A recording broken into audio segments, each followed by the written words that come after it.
क्या आप जानते हैं, पूरे 14 साल के वनवास में लक्ष्मण ने एक सेकंड भी नींद नहीं ली। और इससे भी बड़ी बात, उनकी नींद को पूरा करने के लिए कोई और 14 साल तक लगातार सोता रहा। कौन था वो?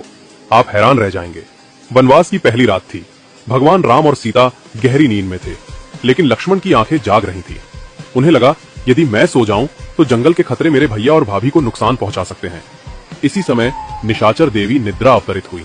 उन्होंने कहा, लक्ष्मण, 14 वर्षों तक जागना किसी मानव के बस की बात नहीं। तुम्हें यह वरदान तभी मिलेगा जब कोई तुम्हारी नींद अपने ऊपर ले ले। लक्ष्मण ने पूछा, कौन करेगा यह बलिदान? निद्रा मुस्कुराई, तुम शेषनाग के अवतार हो और तुम्हारी पत्नी उर्मिला लक्ष्मी का स्वरूप, वो ही तुम्हारे हिस्से की नींद सो सकती है। उसी रात उर्मिला सो गई, लेकिन ये नींद सामान्य नहीं थी।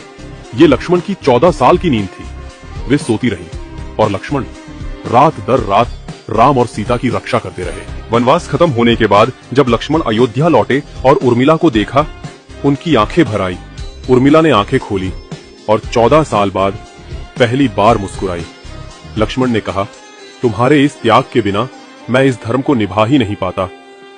लोग राम सीता के प्रेम को याद रखते हैं, लेकिन बहुत कम लोग जानते हैं कि अयोध्या की सबसे महान प्रेम कहानी लक्ष्मण और उर्मिला की है, जहां एक ने 14 साल तक नींद त्याग दी और दूसरी ने 14 साल सिर्फ अपने पति के धर्म का साथ देने के लिए सोती रही।